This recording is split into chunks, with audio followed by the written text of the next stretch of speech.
व्यक्ति के अंदर सामर्थ्य होना चाहिए इस बात के लिए कि मैं वीरतापूर्वक जिंदगी से कुछ देने वाला बन जाऊं।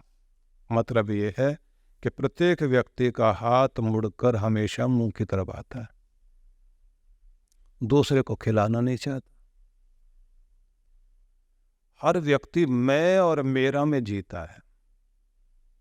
व्यक्ति की ये स्थिति बदल देनी चाहिए, उसका हाथ अपने मुंह की तरफ आए, लेकिन उसके साथ साथ उसके अपनों के साथ और अपनों से भी ज़्यादा बढ़कर वो अपनापन पैदा करे कि उसके पूरा समाज, उसकी पूरी दुनिया उसी के साथ जुड़ी हुई है। क्या तुम्हारी कोई वस्तु तुम्हारे आसपास से लेकर समाज तक जा सकती है? समाज का भला कर सकते हो? तुम्हारे अंदर जो गुण है, तुम्हारी जो प्रतिभा है, तुम्हारे अंदर जो धन है, जो तुम्हें धन्य करता है, वो कौन सी चीज़ है?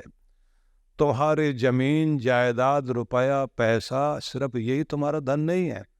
तुम्हारे अंदर के गुण, तुम्हारी विद्या, अगर तुम जो है किसी भी तरह की विद्या को, कोई भी प्रतिभा, कोई भी कौशल तुम्हारे पास है, उसका लाभ स्वयं लेते लेते और अपने परिवार वालों को भी सिखाते सिखाते, वो गुण देते देते कोशिश करो कि वो चारों तरफ तुम सूरज की तरह अपने प्रकाश का विकिरण करो, फैलाओ उसको, दुनिया को कुछ देकर जाओ। और इस बात को याद रखो, एक छोटी सी चींटी भी इस दुनिया को कुछ देकर जाती। उसके द्वारा जमा किए गए दाने अपने लिए जमा किए थे, कुछ उसने खा लिए और कुछ उग करके पौधे बन गए।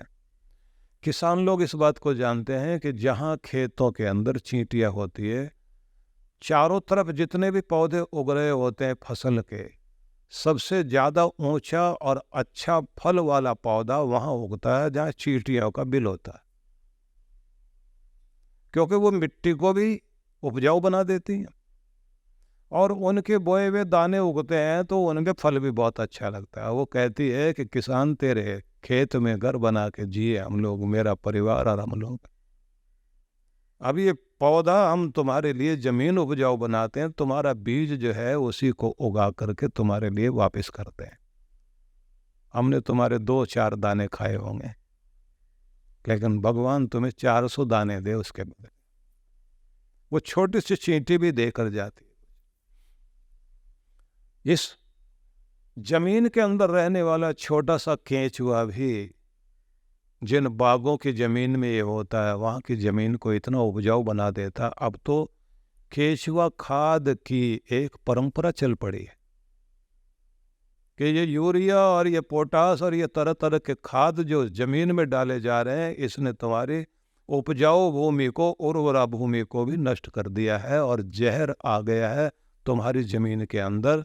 और ये जहर जो है बढ़ते बढ़ते तुम्हारे फलों में, अनाज में, सब जगह आ गया। इसलिए तुम ये देखते हो कि छोटी सी आयु में बच्चों के अंदर ऐसी ऐसी बीमारियां आ गई जिनके बारे में कभी सुना नहीं था। हर आदमी के शरीर के अंदर बीमारियां पनप रही हैं। जो कभी मीट मांस नहीं खाता, शराब नहीं पीता, कोई नशा नहीं करता, कैंसर जैसी समस्याएं उसके भी जीवन में आ गई। प्रकृति ने जो अपने व्यवस्था की है बड़ी अद्भुत है। वो कहते हैं कि हर चीज इस दुनिया में कुछ दे रही है, आदमी के अंदर सामर्थ्य आना चाहिए। चींटी में भी सामर्थ्य है, वो भी दे रही है, केवल अपने लिए नहीं जी रही है। अपनी कॉलोनी बनाकर रहते हैं ये लोग।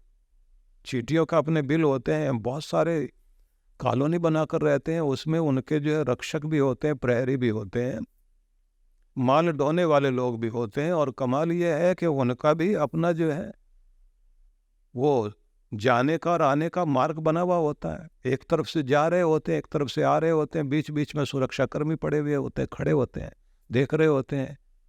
और अगर कहीं कोई एक व्यक्ति, क्योंकि चींटी के अंदर एक बड़ा गुण है, अपने शरीर के वजन से 6 गुना ज्यादा वेट उठाकर भागती है। और इतनी कर्मठ, रात और दिन लगे हुए हैं। और इतना भी गुण है इनके अंदर, जब ये पता लगता है कि बारिश होने वाली है, अपना मकान टूटा हुआ है, अपने घर में जाकर सूचना दी जाती है। और वहाँ जो इनका मुख्य प्रबंधन करने वाले लोग जो होते हैं वो कहते हैं भैया अब सामान उठाओ अपना, अंडे बच्चे सब ले करके दूसरा घर ढूंढो, और उसके बाद वो चल पड़ते हैं उधर। और किसान लोग कहने लग जाते हैं लगता बारिश होने वाली है 2-4-5 दिन में, क्योंकि चींटियां अपने बिल से बाहर निकलने सुरक्षित जगह ढूंढ रही हैं। उनको पता है यहाँ पानी भर जाएगा, कॉलोनी खराब हो सकती है अपने। परमात्मा ने बहुत सुंदर व्यवस्थाएं दी हैं। मैंने तो चींटी का उदाहरण इसलिए दिया है कि चींटी भी कोई चीज है, उसको देखकर आदमी सोचता है इतना छोटा सा जीव, वो भी अगर इस धरती को कुछ दे रहा है तो कहते हैं सामर्थ्य न होते भी उसके अंदर सामर्थ्य है। तुम भी कुछ सामर्थ्य पैदा करो। बोले 2 ही कारण है दुनिया में, एक तो श्रद्धा और एक सामर्थ्य है। अपने अंदर उस भावना को पैदा करो, इसको शक्ति कहा उन्होंने। नारद जी ने बैठ करके कहा ऋषियों सुनो, प्रत्येक जीव इस दुनिया में सामर्थ्य लेकर पैदा होता है, लेकिन न जाने आवरण कहाँ से आ जाते हैं। व्यक्ति सिर्फ मैं और मेरा मेरा मेरा मेरा एक छोटे से दायरे में होकर के जीने लग जाता है। भगवान उसे बड़ा बनाना चाहता है, वो बड़ा नहीं बन पाता, छोटा बन करके दुनिया में जीता है। दूसरी बात उन्होंने कही है कि प्रत्येक व्यक्ति, जैसे कृष्ण भगवान ने भी गीता में कहा कि प्रत्येक व्यक्ति वैसा ही होता है जैसे उसकी श्रद्धा होती है। श्रद्धा भावना जैसे व्यक्ति की होती है, जिस रूप में होती है, तामसिक श्रद्धा है तामसिक जीवन जिएगा, राजसिक श्रद्धा है राजसिक जीवन जिएगा, सात्विक श्रद्धा है तो सात्विक जीवन जीता हुआ उतना ही बड़ा अपने आप को कर लेता है।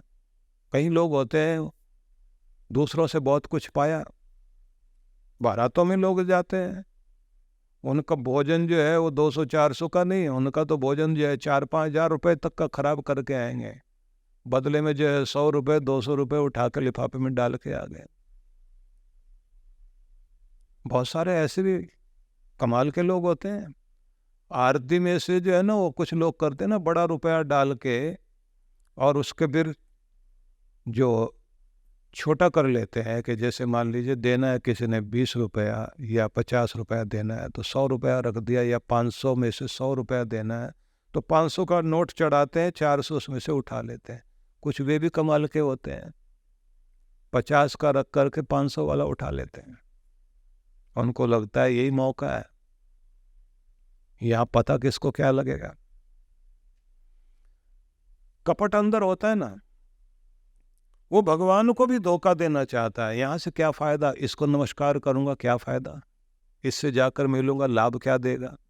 जब रिश्तों में भी आदमी जो है यूज करने की भावना ढूंढ रहा होता है तब पता लगता है ना तो प्रेम है और न कहीं रिश्ता है। और जहां दिखाई देता है कि बदले में क्या लेना है इसको भूल जाओ, तुम क्या दे सकते हो इसको याद रखो। जिनके जीवन में प्यार है वो लोग कभी भी हिसाब किताब नहीं लगाया करते कि मैंने इसके लिए क्या किया। जिस दिन पति पत्नी में ये हिसाब आ जाए मैंने तो इसके लिए ये किया और इसने मेरे लिए क्या करा, बस उसी दिन आपका प्यार खत्म हो गया, क्योंकि फिर तो हिसाब किताब शुरू हो। अगर पिता अपने बच्चे के लिए कुछ भी करे और हिसाब रखे तब पिता का भी प्यार कम होता है। लेकिन वैसे देखा जाए तो कोई भी पिता और कोई भी माँ मैंने इसके लिए क्या क्या किया उसका हिसाब नहीं नोट करते। कितना पैसा लगा दिया, पढ़ाई में कितना लगा दिया, पालने पोसने में कितना लगा दिया। प्रेम वो है जहां पर हिसाब नहीं लगाया जाता। इसलिए परमात्मा को भी कहा बेहिसाब है। अगर तुम्हारा कभी मन राक्षसी स्वभाव में आ रहा है तो ये कोशिश करो कि तुम्हारे अंदर की दया जागे और तुम मनुष्य हो और देवत्व को प्राप्त करना चाहते हो तो देना सीख जाओ। और तुम किसी ऊंचे स्थान पर पहुंच गए हो तो फिर दमध्वम अपने अंदर दमन करने की शक्ति पैदा करो, कंट्रोल करना शुरू करो। तो कहा गया कि मनुष्य तो मनुष्य है, मनुष्य को मनुष्य बने रहने के लिए हर दिन एक ही कार्य करना चाहिए कि मैं क्या लौटा पा रहा हूं, और इसके लिए अपनी प्रतिभा और अपनी श्रद्धा को बढ़ाना चाहिए।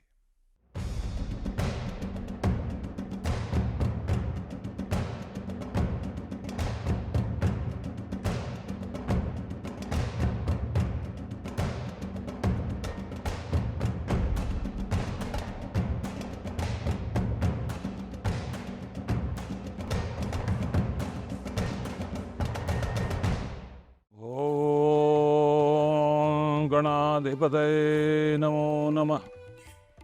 महालक्ष्मी नमो नमः। आप सभी के लिए यह एक आवश्यक सूचना है कि इस बार 26 अक्टूबर से 29 अक्टूबर तक विशेष गणेश लक्ष्मी महायज्ञ जो 108 कुंडीय होगा, उसका भव्य रूप में आयोजन किया जा रहा है।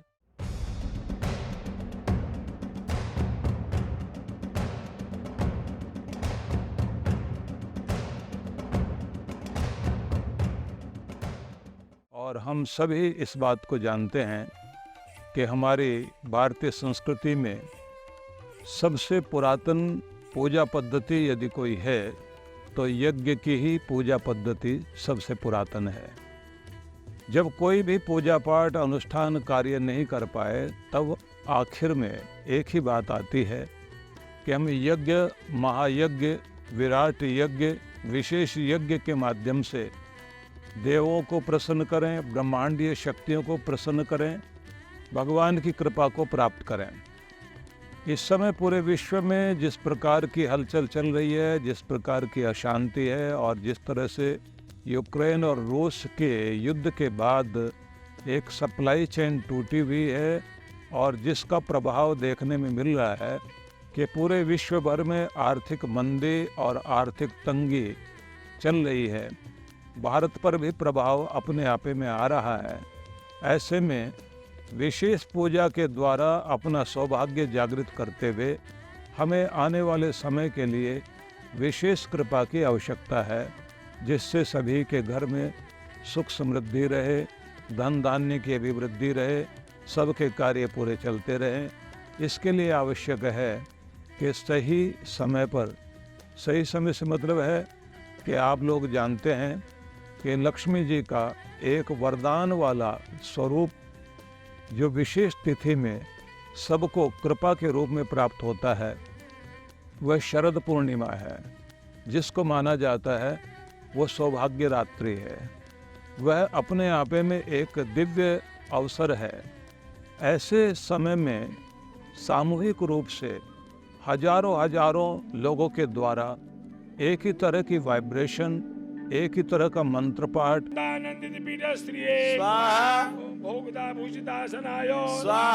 एक ही तरह की ध्वनियों का प्रभाव ब्रह्मांड में जिस तरह से होता है, उसका एक परिणाम अवश्य निकलता है कि जो हम सभी सोचते हैं कि हमारा सौभाग्य बढ़े, हमारा आरोग्य बढ़े, हमारी सुख समृद्धि बढ़े, हमारे घर में सब प्रकार का ऐश्वर्य आए, हमारी कामनाएं पूर्ण हों, हमें विजयश्री मिले, सफलताएं प्राप्त हों। तो ऐसे सभी परिणाम हमें उस कृपा से प्राप्त होते हैं जो कृपा हम सामूहिक रूप से यज्ञ करते हुए, एक साथ मंत्र घोष करते हुए जो कृपा प्राप्त कर सकते हैं, वो आश्चर्यजनक है, वो अद्भुत है। इसलिए मैं ये कहूँगा कि ये अवसर सच में ही बहुत ही लाभकारी है और इसमें हमारी कोशिश होनी चाहिए कि सभी लोग इसमें अवश्य पधारें। एक बात और भी, मान लीजिए कि आप एक दिन परिवार सहित यज्ञ में बैठें और आपकी इच्छा है कि आप 2-3 दिन यहाँ रुक करके और अन्य पाठ में भाग लें, तो उसके लिए भी हम व्यवस्था कर रहे हैं कि आप यहाँ आइए, ठहरिए, परमात्मा कृपा करेंगे।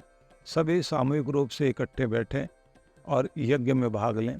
साथ ही एक विशेष बात, आप लोग जानते हैं कि इस बार भगवान शिव का ये शिव तीर्थ जो वरदान तीर्थ है, इसका निर्माण हो चुका है और सैकड़ों विद्वानों के द्वारा पाठ पूजा करते हुए स्थान को जागृत भी कर लिया गया। और भोलेनाथ भगवान के ओंकारेश्वर पर्वत पर विराजित हो जाने के बाद 12 ज्योतिर्लिंगों के ही मध्य एक बड़ा 800 किलो का श्रीयंत्र स्थापित हुआ है और एक और गणपति भगवान विराजित है, दूसरी ओर लक्ष्मी माता का मंदिर बना हुआ है, लेकिन साथ में ही पीछे गुफा में तिरुपति बालाजी, वेंकटेश भगवान, विष्णु भगवान विराजमान है। ऐसे स्थान पर जब सभी लोग समय के साथ बारी बारी क्रमशः आकर अपना जाप करें, पूजा करें, अनुष्ठान करें और यज्ञ भी साथ चल रहा हो, तो उस समय आप देखना कि वह अद्भुत अवसर प्राप्त होगा। वो वाइब्रेशन आपकी मनोकामना पूर्ण करने के लिए और आपको भीतर से भावावेश देने के लिए, आपके अंदर भावों का उद्रेक पैदा करने के लिए एक सुंदर और अद्भुत कार्य होगा। इसलिए मैं ये चाहूँगा कि इस अवसर पर आप अवश्य पधारें, अभी से अपनी बुकिंग करें। यदि किसी भी कारणवश आपका आना संभव नहीं हो पा रहा है, तब आप संकल्पित यजमान बने, अपना नाम, गोत्र, जन्म तिथि आदि भी दे दें, फोटो भी भेज दें, तो मैं सामने रखकर यज्ञ करते समय आप लोगों के लिए प्रार्थना कर सकूँगा। और मेरे साथ में वे हमारे ब्रह्मचारी, वो गुरुकुल में पढ़ने वाले, जो शुद्ध अंतःकरण वाले, निर्मल हृदय वाले सभी विद्यार्थी जब भगवान से लौ लगाकर आपके लिए प्रार्थना करेंगे, यज्ञ में आहुति देंगे, वो एक बहुत बड़ा परिणाम उत्पन्न करेगा। परमात्मा करेंगे, आपकी कामना पूरी होगी। इस अवसर पर मेरा निमंत्रण है, अब अवश्य पधारिए और इसमें भाग लीजिए। आप सबके लिए बहुत बहुत मंगल कामना।